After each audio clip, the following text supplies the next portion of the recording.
In centinaia per dire che Padova è antifascista. Cittadini e tante organizzazioni hanno aderito alla manifestazione che si è svolta a Padova in via Santa Lucia davanti alla targa dedicata a Flavio Busonera, partigiano ucciso da una rappresaglia fascista il 17 agosto del 1944. La manifestazione, organizzata da Coalizione Civica, è una risposta a quanto accaduto in città lo scorso 17 giugno con il corteo di un gruppo di militanti di estrema destra che ha sfilato in occasione dell'anniversario della morte di Giuseppe Mazzola e Graziano Giralucci, uccisi nel 1974 dalle Brigate Rosse. Il 17 giugno scorso queste strade sono state percorse da una manifestazione nera, un corteo nero silenzioso che ha abbassato le telecamere dei giornalisti, ha intimato di non raccontare niente, ha detto l'ordine pubblico lo facciamo noi.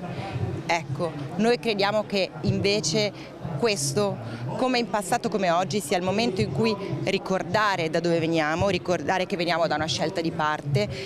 dalla resistenza, che ha dato la democrazia a tutti noi, il motivo per cui possiamo essere qui e vivere liberamente. La manifestazione antifascista arriva anche a pochi giorni dalla divulgazione in rete di un video ripreso al Parco delle Fiorine sui Colli Ugani di un raduno neofascista. All'iniziativa lanciata da Coalizione Civica hanno aderito anche il Partito Democratico, Possibile, Sinistra Italiana, ANPI, sindacati e molte associazioni cittadine. È un crescendo continuo, è un crescendo che abbiamo visto a Padova appunto con il corteo del 17 giugno, che abbiamo visto con quello che è successo ai Colli al Parco delle Fiorine, ma che abbiamo visto che succedere all'interno del partito della Premier Meloni con i giovani che, voglio dire, l'inchiesta di Fanpage lo dimostra in maniera molto incisiva,